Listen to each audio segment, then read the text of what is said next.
Good evening, everyone. As we said, I'm Stuart. I'm a charge nurse in neurosciences at Addenbrooke's and a representative for Unison at the hospital. I'd like to start by echoing the sentiments of Terry and Stuart so far and saying I think it's fantastic that we've got this opportunity to debate the direction of travel in the city and the way Cambridge is growing. I think quite often so far the plans of the city deal and of the local authorities have been presented to the public with very narrow terms of interest, very narrow ways of people expressing their opinions on them, so I think it's great that people come together and have a debate about how they want the city to actually grow. I'm not from Cambridge, as you may tell from my accent. It does actually get quite confusing in my work at neurosciences at the hospital. I've had people waking from comas who, when I've asked them if they know where they are, have said to me, Scotland. Which does get very confusing for some people. I did move to Cambridge several years ago because I wanted to become a highly skilled health professional, because I wanted to be trained and I wanted to be able to provide the safest and the best care that I can. Addenbrooke's, if you didn't know already, is a major trauma centre and a specialist centre for neurosciences for brain and spinal injuries for the entire east of England. The hospital performs surgeries and interventions that other regional hospitals can't. And that's a powerful draw for health professionals. The opportunity to work at the cutting edge and to learn from the very best is irresistible for me. It's something that feels quite often not expected of nurses and other public servants more generally. I often hear talk of attracting the top talent in business, in science or in research, but it seems to be rarely applied to people who work in our public services. And it really should be, because we're at a time of huge challenges for the NHS and for our other public services.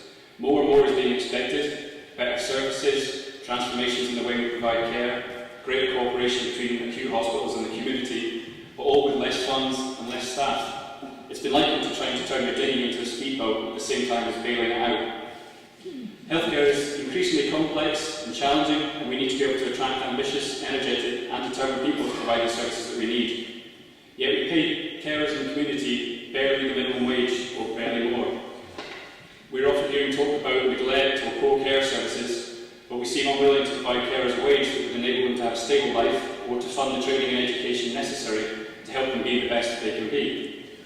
The wage of a community carer is about £7.70 an hour starting. A store assistant in Aldi probably earns about £9 an hour. So is it any wonder that people choose not to do the complex, challenging and emotionally draining job of caring for people? And this is where the city deal and the wider associated investment in the region in Cambridge comes in. I don't need to tell you how overheated the Cambridge housing market is and how much the cost of living has increased in recent years. NHS staff are paid a nationally negotiated wage on different scales and different bands, which have risen by only about 2% in the last 5 or 6 years. For a long time now, we've relied on the goodwill and the sacrifice of NHS staff to keep their services going, but the situation can only hold for so long. Now, I love my job, and I want to be able to do it as best as I can, but I do need to have a life as well, and a future comfortable life in Cambridge is growing steadily more elusive. I live in Ayrshire with 5 students, 5 academics, PhDs, etc.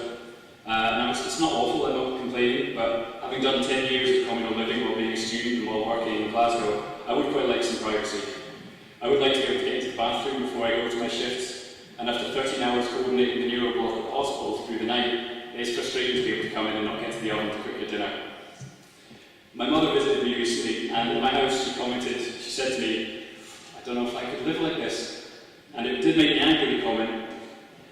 No, I wasn't too angry with my own mother, but I don't feel like I should have to be ashamed of where I live, or be ashamed to invite family or friends around.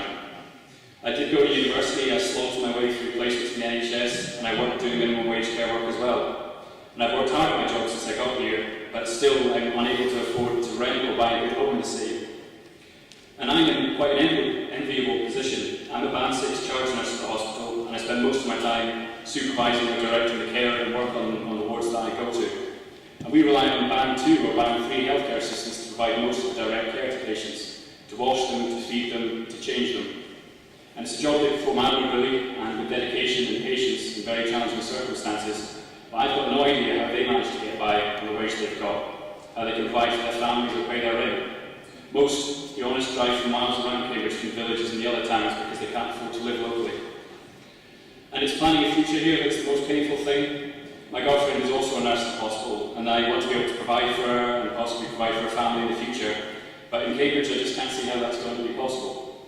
I'm very lucky that she's not too demanding, But even then, the basic thing of a secure, comfortable home seem out of our reach. We can't save at the same rate as house prices. We can't save at the same rate as house prices are increasing here. And it's also the same for doctors and for other people who work in public services. And when aspiring young brain surgeons are moving to Manchester because they can't afford to rent a home in the city, you know that something's wrong.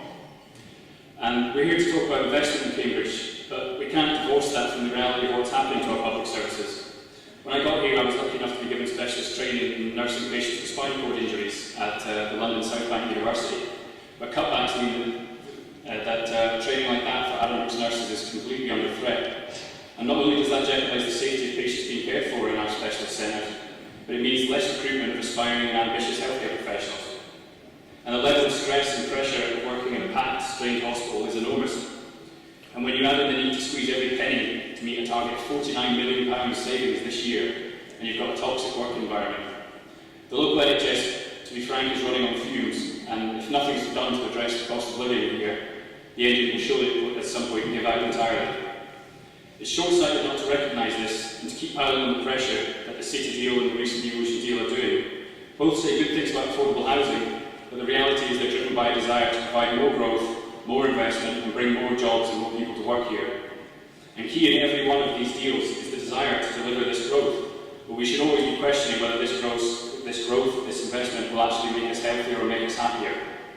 Huge parts of the country suffer from chronic underinvestment, but Cambridge seems to have enough for several cities altogether, and all the associated problems that come with it.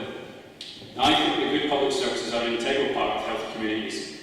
Not only do the problems associated with growth make it difficult for us to attract and to keep public servants, but the new homes and the thousands of new residents and the investment place an intolerable pressure on the services that aren't getting any similar kind of investment.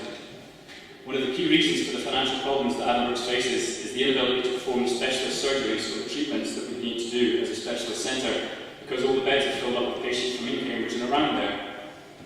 So it's very sad to say, because I love the city and I love the area, I love living here, but when your girlfriend keeps on insisting showing you pictures of 4-bedroom houses that you could afford in Glasgow, it's going to be impossible to cater for too much longer.